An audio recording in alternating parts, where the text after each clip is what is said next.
Hello, everyone, and welcome to this episode of Talking About Rock, sponsored by School of Rock, North Buffalo.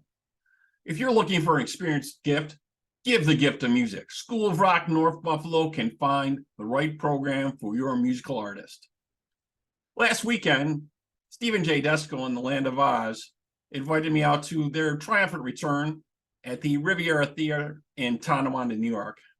The band blazed through the Ozzy Osbourne classics from Diary of a Madman and the Blizzard of Oz era, as well as some of my favorite tracks of mine as Perry Mason, Mr. Tinker Train, Miracle Man.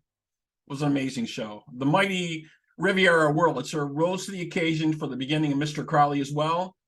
We had interviewed them on Talk About Rock last year, and they always put on a great performance. The crowd at the Riviera Theater roared with approval during the two-set show and rose to their feet for the encore of Paranoid. The band consists of father and son guitar team Matt and Mike Stanley, Mike Vival on keyboards, Kevin Mercer on bass, Tom Stewart on drums, and Stephen Desco on lead vocals. And it's very, very special thanks to Stephen Desco and Christy Thompson for inviting Talking About Rock, the show, and hanging out backstage at the event. Today's guest is a Buffalo Music Hall of Fame recent inductee. His career has covered everything from rock to blues, country, and original music. He also started a benefit program, Western New York Drummers for the Homeless, which he gives to 4 local shelters. He has also been a multi-award recipient from Buffalo's Nightlife magazine. Sadly, the owner of Nightlife, Edward Honeck, passed away. He was such a great supporter of local music, clubs, and the entire Buffalo music scene. We will talk to Will about this and how he is relaunching this local award program that honored local artists. Next on Talking About Rock.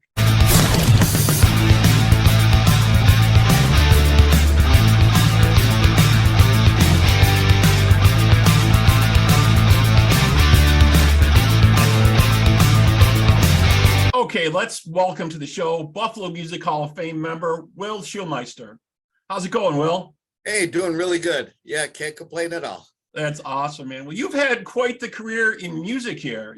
When did you start playing the clubs in the area? Way back in the day. Oh my God! Actually, playing drums in 1967. Back in the day out in Buffalo here. Back at well, I was still underage, but we had a lot of places to play. I mean, we played high school dances, we played coffee houses, we played parties, we played churches. Right, anywhere you could. Every week. Right. When you started getting into the clubs, what was the club scene like then? It had to be so different, right? Oh, it was a lot different. I mean, we played. I mean, you could play 6 nights a week, and it was packed every night too. It was amazing. I mean, I could remember, you get and back then you might have got a job for the whole week, or you might have had a job at the same place Wednesday, Friday, Saturday, and you just left your stuff there. So what you would do is you go play, you go to work, and then you go back and play again. Then you go back to work, you go play again. Right. It was, and we did it. I mean, it was great. It's not like that now, unfortunately, but right. Well, things were a lot different then, right? The economy was different and just life was different in general. Yeah. And original music was more accepted way back in the day. It was not today. It was, and actually rock back then was like in its infancy. It was just coming out, and it was like growing like crazy. And actually we made a lot of money back then. I mean, the money we made then is compared to now is like unbelievable, because we're making about the same now as we did then. So you can imagine the difference. I mean, yeah. $100 a show in 1967 is a lot different than $100 a show is today. Just for an example, in your average, nightclub band. Definitely. I mean, and you played for each person. Yeah. Yeah. And you've played lots of different styles of music. You played rock, you played blues, you played some country and originals. You've kind of run the gambit here a little bit with a little of everything. Yeah. I even did some wedding stuff, which was fun too. You get thrown into everything, it is fun. Hey, but that makes you versatile and you learn a lot too. Right, right. All those different styles and different things. And you Sure. came up with some custom things of your own. You created some custom sticks that you were going to start Yeah. manufacturing and selling. Tell us a little bit about that quick, if you could. Well, That was very cool. yeah, there was a drumstick I had. It was called Extra Stick. It was a weighted drumstick to work out with. It worked along the lines like the baseball bat when you're in high school, college, even the pros use it. You know, in the batter's box, you're warming up with the Weight on there, right? the Yeah. lead. You got a leaded weight on it, or some of the bats were filled with lead, and you know you're swinging it, and it just builds you up. And then when you get out there, it feels like feathers that you're playing. Right. Exactly. Exactly. Yeah. It's like changing your strings, playing like real heavy strings and then going to light strings or something. Exactly. Yeah. And we we did that, and it worked out really good. We filled we had these big like marching sticks, like 3S they call it, and we drilled them out and filled them with weights, and guys used to work out with them and then go play. Very cool. Yeah. Very cool. And do Worked out they really good. have stuff like that today? I know you never really got your product out there, but do they have Yeah. stuff out there like that now? Yeah, our product lasted about 10 years. Finances put the kibosh on that, but yes, they do. They have like different, they don't have the weights in them, but they're heavier sticks. And they do call them, it's the same idea. Mhm. Yeah, and then they have another combination where they have aluminum sticks where are really light, where you work out with regular sticks, and then the aluminum, and it's almost like an opposite effect. But yeah, they definitely have different weighted sticks out there to practice with. Yeah, I never realized all that stuff, not being a drummer myself, but obviously just watching drummers and then seeing after they're playing their sticks are like ripped up. I have a couple of drumsticks from different drummers and just seeing how they would beat the heck out of that, and sometimes how often they would go through heads, things like that. Oh yeah. So just amazing. It is, yeah. But drumsticks are a very delicate thing, and something every drummer goes through, trying to find the right ones to use. Right, just the right style. And sometimes they flip them and Yes. use the heavy side to get a heavier sound, right? That's right. Yes, they do. Yeah. Very cool, very cool. And not only that, but you also taught lessons too. You're also teaching also. Yeah, I taught for 13 years at 4 different music stores, actually 5. AAA Music in Tonawanda, Match Music in North Tonawanda, both Music Marts when they were open, and Carlone Music Store on Allen Street in Buffalo. Plus, I had a few at home too. Very cool. Yeah, there's not a lot of the music stores around. There's new places popping up all the time. Obviously, like our sponsor, School of Rock, but there's not as much as there was back in the day, and not as much of in schools anymore as it was either. Exactly. It was always be part of your day. I remember, like in school, you would sign up for lessons and you would pick out what you were going to play, and it was always a thing for school. Yeah, and exactly, and the kids used to bring me what they had in school, what they were supposed to work on, and I'd work on it with them, at our lesson too. So, Excellent. Yeah, Very cool. yeah, Very it was cool. it was a big thing then, and now they're pretty much on their own unless they have a teacher to give them a hand. Right. Or they can check out School of Rock on this area and stuff. Absolutely. Coming other areas also. But we also want to talk to you about all the other projects you got going on. Not all the music you play, being inducted into the Buffalo Music Hall of Fame, playing all these kind of different genres of music, coming out with custom sticks of your own, then also starting Western New York Drummers for the Homeless, an awesome Yes. charity. We talked a little bit about it before, but let's revisit that and talk about that so everyone's more aware. Okay, what that is it's a organization about it's musicians giving back to the community for everything the community does for us. I mean, they come out to see us, they support us, they pay their money to see us, they buy our CD, they buy our t-shirts. Well, why not give back to them at some point? And this is what we've chosen to do, and a lot of musicians have jumped on board, and they do help us out. By doing free concerts, and we raise money for that.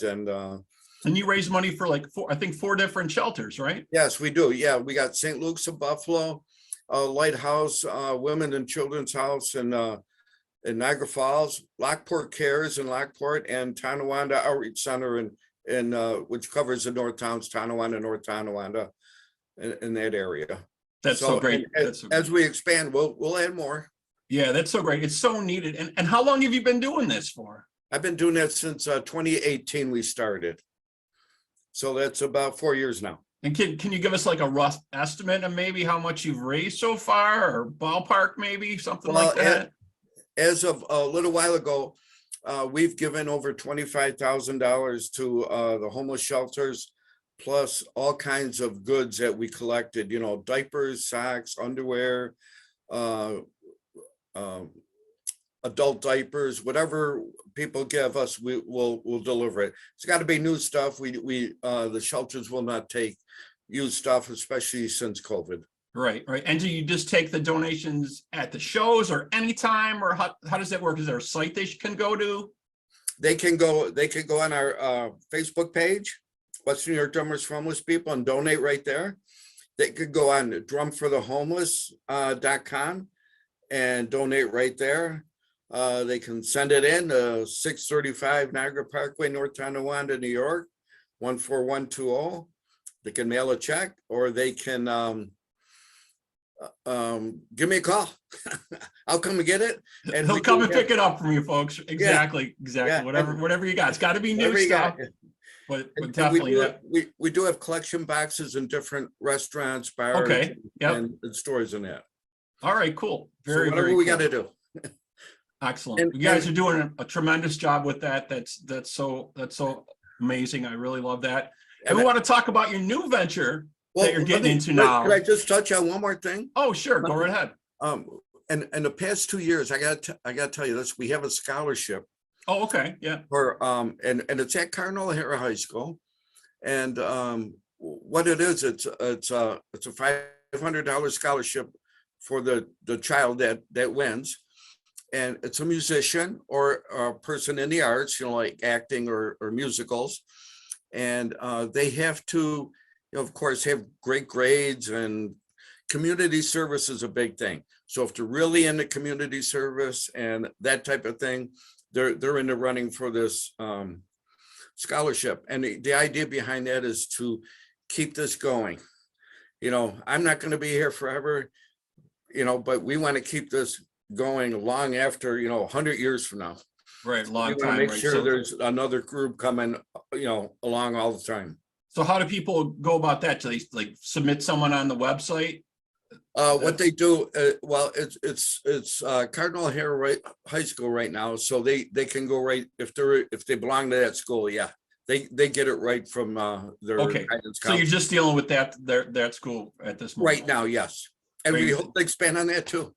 Yeah, that sounds like a great program. I love that. That's excellent. Very, very cool. You got a lot of cool stuff going on. You're a busy guy, and we run into each other every once in a while. Yes, we do. We're both busy guys, so which is I got to get out there and see who's out there. You know. Right. I know we should go and check out some more shows. I'll tell you. I'll keep you in the loop when I'm going if you want to go. Sure. I try to make a lot of shows myself. So yeah. But with all the musicians and all the shows going on and everything, there was a majorly very cool thing that used to happen in the day, the Buffalo Nightlife Music Awards. Yes. Such a great thing, you know, and honoring these different bands, these different venues.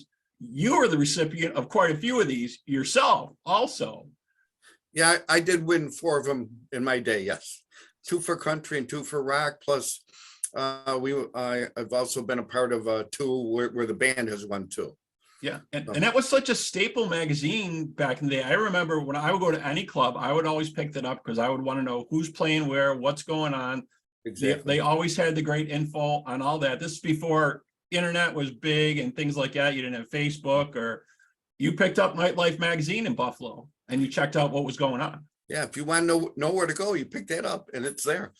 Ed Honeck did a very great service for all of us. He sure did, by doing that weekly. And I mean, even like when it came to like September time, when all the kids used to come in town to, you know, they moved into their dorms at UB, you know, if they're from out of town, you know, University of Buffalo, Canisius, they didn't know where to go. And he put out a special edition telling where every place had, you know, karaoke, open mics, bands, anything you wanted to do. So, he thought of all the angles. Yeah, he did a great job of promoting, live music and all the clubs, which was a big thing. Right. The clubs were getting awards too. I saw some of these clubs. Absolutely. Yes, they were. Yeah. And there was a lot more back then than there are now. There sure is. There's a lot of places to play, lots of things going on. And like you were saying originally, sometimes these folks were playing 5-6 nights a week or something at the different Yeah. clubs. Oh yeah, definitely. Yeah. But anyway, in 2019, because of COVID, he stopped, he stopped. And because let's face it, nobody was open. We couldn't sell anything. We couldn't, but, God bless him. Everybody was doing online stuff. He posted online who's going to be online. He'll put videos up on it. So he kept it going. He was still on top of it however he could. Still was, yeah. But unfortunately, we lost him and he passed. Yeah, we lost him this year in May, yes. But in 2019 was the last year of the awards. And that was at the Cove, right? that was at the Cove, yeah. He had it different places, different years, but the last quite a few years he did have it at the Cove because he needed a big space. And that's the Cove Banquet Hall on Transit Road. Right, in Depew, yes. In Depew, yep. And so anyway, Ed was a real good friend of mine. And we were very close, actually, the past 5 years, spent a lot of time together, talked every day. But I wanted to carry on. I can't do the magazine, that's just not my thing. And I don't have the time for it anymore. Right. But I wanted to keep the awards going if the family gave me their blessing. And they did. They gave me their blessing. So we're moving on. So we're going to move forward, and this is going to be an honoring thing, right? So it'll be the Edward Honeck Nightlife Music Awards, right? Be the Edward Honeck Nightlife Music Awards, yes. And it'll be monthly, I think you were saying. Is that how we're going to work it, or it's going to be once a year? Once a year, so it's going to be a big event. It's going to be one big event a year, and it's going to be through the year. I got a crew. You won't know who they are. They're keeping the low profile. Yeah, but they're going to be out looking at bands for nominations, everywhere. We're going to be out all summer, all spring, so you never know who's going to be watching you. And it'll be just the Western New York, Buffalo area. Right. And myself, just so everybody's clear on this, myself, my wife, or anybody in Western New York Drummers for Homeless People on the board will not have anything to do with the voting, the selection, or the nominations. We're overseeing everything. We're running it. That's it. And but we will have people out there looking for who to nominate, who's in what band. We don't want any mistakes. Like in the past, sometimes people were announced they were in this one band, but they weren't in that band, for 5-10 years or something. Right. So we want to keep our, records up to date and make sure we got the right people in the right band and the right instruments too. Right. So did you get like a group of just folks together, or musicians, or a mixed match of business, musicians, and other folks to maybe like be on this board to vote? The people I have, you mean, for the right now, they're people in the business, but not necessarily all musicians, but some are. Right. Some are musicians. So it's a little bit of everything, and hopefully it's a good plan and it'll work out, and we'll see what happens. We're doing things a little bit different, not too much. We're still going to have the public voting on this too. Okay, great. Thing, so we'll let them know who's going to be nominated, and they'll be voting. It won't be the whole vote, but it'll be part of the vote. It will be a year to vote, that type of thing, or a month, or no. We'll come out with it in probably late summer, early fall with the list, and then we'll have like a few weeks where everybody can vote online. But that's going to be part of the vote. We're still in our infancy. We're going to be working next year to get the whole system, set. So everything right now is kind of up in the air, but Right. we got an idea what we're going to do. Right. And then you're going to have the big event at the Cove again for this, right?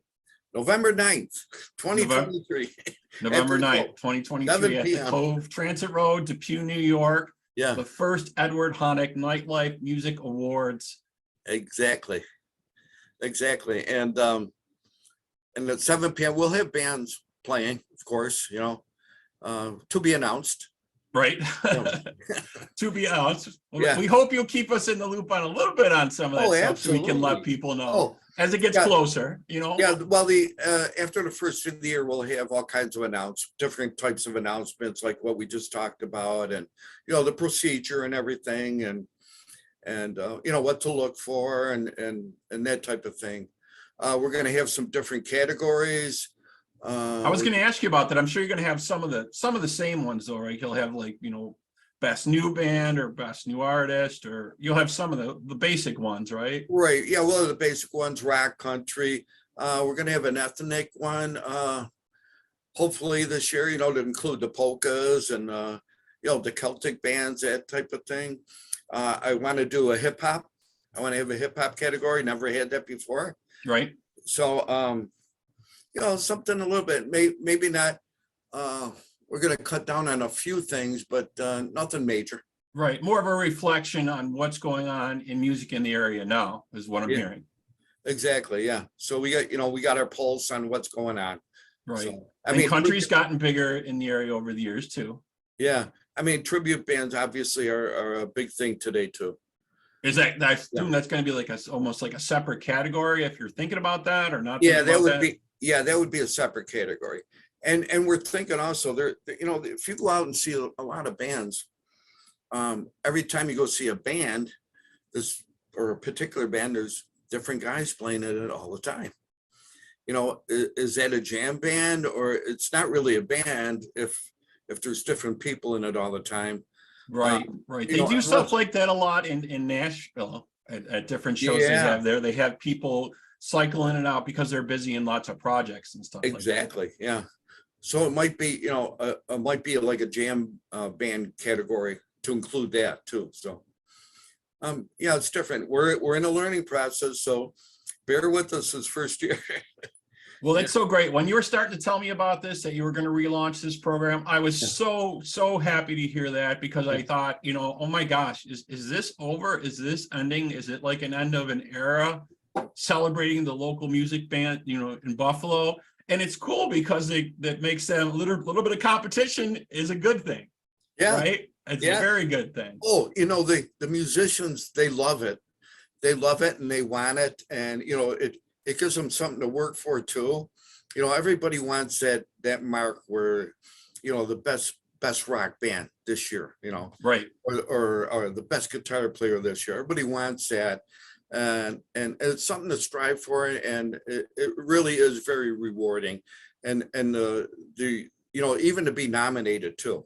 Right. You're nominated, that's it is a big deal. Yeah, I think it's so hard to be a local artist, and you put in a lot of time, a lot of practice time with this music. A lot of these guys are still obviously all working their day jobs and but it's really nice, like you said, to be recognized for this work you're doing, this hard work and all this time you put in. And I hope to see more original bands come back at some point. I hope to see people get more open to that.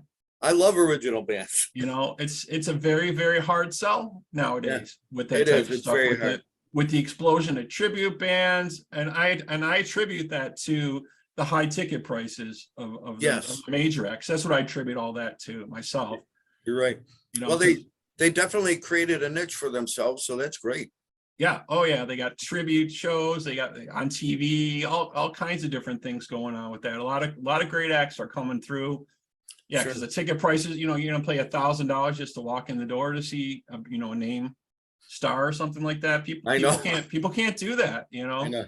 It's crazy. So yeah, I really like the tribute thing. I know it's kind of button heads up against the original music thing. Yeah. You know what I mean?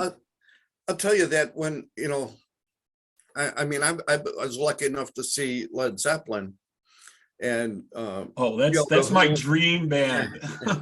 and the Who and all those bands. But people that are like 30, 40 years old, they'll never see them. Yeah, yeah. For them to experience, you know, the what it must have been like is just got to be great for them. Yeah, yeah. That was you bring that up, and that was my dream band back in the day. When I was like 16, I had this giant frame picture Led Zeppelin, Yeah. like the band I'm never gonna see because he was gone, and all my ticket stubs all the way around the picture. I'm like, this is the band that I've never got a chance to see. But I've seen all these guys, but Yeah. yeah, they were like the holy grail for me to see them. And I've talked to quite a few people that got to see, Oh my goodness. Hendrix, that got to see Uh, Zeppelin, that got to see the Doors, and all these guys that were forming what was going to become, hard rock music or metal music or things like that. And Yeah. it's just to make, when Jimi Hendrix came to Buffalo, that was the catalyst for Billy Sheehan. He saw Jimi Hendrix and he was like amazed. He was blown away, Oh, So sure. these guys were creating the next generation and they didn't even know it yet, I know it. But You're not kidding. just amazing stuff with all that. And I'm so glad, the history we have in Buffalo with all the music going on here Mhm. is great. I don't think it gets enough attention. You're That's right. why one of the reasons why we're doing this podcast, to kind of call that out and let people know, they have all these, ideas about Buffalo. We just have 100 feet of snow, and our football team struggles, and we all eat chicken wings all day. That's all we do here. Boy, I'll tell you, I put us right up there with like Seattle and a lot of other places. We're like the best kept secret in the Northeast. We are. There's such talent here. It's unbelievable. Yeah. And you can go out and see it every weekend. Yeah. There's so many things going on. And I hope we get some more clubs and some more venues, because I know there's a lot of tough fighting about that, trying to get bookings at different places. And it's really hard. It is tough because there's not a lot going on like there were so many different clubs back in the 70s and early 80s, And if we can't, we'll think outside the box and we'll come up with something. Right. There's always outdoor shows and festivals we can do in the summer and different things. When I was 6 years old, we played at people's houses. Right. I mean, the backyard parties were the thing, right? Well, they did that, and they had parlor parties. Okay. And you played for the adults. They came in and you played for them, and you actually made money. And but we'll do whatever we have to do to play and get recognized and to hone our talents. Yeah. I think the live music experience is so important. It is. And we I think as a music community, we realized that in the early 70s when you saw all these groundbreaking albums come out that showcased that, when you saw the Kiss Alive album come out, when you saw the Peter Frampton Comes Alive album come out, and it showed these people what the live experience was about. Yes. Yeah. And that just made it all stand out. And I think people are starting to realize it again a little bit now. Mm-hmm. You know what I mean? Because they kind of got a little too used to sitting behind their screens or watching videos or watching their phone. But seeing live music is a different experience. Yes, the showmanship really puts a exclamation point with the music. Definitely. It sure does. Yeah. Definitely, yeah. And I'm always talking about all the different bands I see, what's in their show, what are they doing, what are they working on, different things. Yeah, that always, it's an experience. It's not just, you're not going to just hear music. It's an experience to go see live music. And that's what people need to understand and check out. But exactly, yeah. But that's so great. I love what you're doing, man. This is so cool with, bringing the Nightlife Music Awards back, all the stuff you're doing with Western New York Drummers for the Homeless. Congratulations on the Hall of Fame induction for Buffalo Music Hall of Fame. And you're not just inducted, you're on the board there too, right? Yes, I'm on the, I am on the board of trustees too. Yeah. Excellent. So Will's at your show, guys. You better turn it up a notch out there, right? If I'm there, I'm there to see your show. Like I said, I'm not there to judge you, but we do have a crew out there that will be out there to check you out and get the nominations going and see what's going on. Very But good. yeah, I love going out and I love seeing all the bands when I'm not playing and talk to everybody and you'll see a lot of old friends, a lot of new friends, and it's great. I just love it. And yeah, we got to keep the nightlife alive. Yep, we're definitely going to do that. And I'm so glad you guys are putting that back in gear for sure. And I'm going to see you at more shows coming up. I know we'll definitely be running into each other a lot. So Absolutely. but thank you so much, man, for taking the time and chatting with us today. Really appreciate it. I know you're a busy guy. You got all this stuff going on. Yeah. But very cool stuff. People check out all this and get ready for Buffalo for the new Ed Honeck Nightlife Music Awards. Check out Western New York Drummers for the Homeless. A great organization. And thank you, Robert. We'll be out there seeing you and everybody else. And hey, you keep up the good work too. Oh, we're trying to keep the torch alive here. We appreciate that, Will. Yeah. And if you folks out there have comments or questions, feel free to email us at talkingboutrock@gmail.com. You can like us and follow us on Facebook, Instagram, and Twitter. And for this video, it'll be dropping to YouTube, but you can also catch the audio on all the streaming services very soon. Well, again, man, thanks so much, man. We will definitely see you out there soon. My pleasure. Good talking to you, Rob.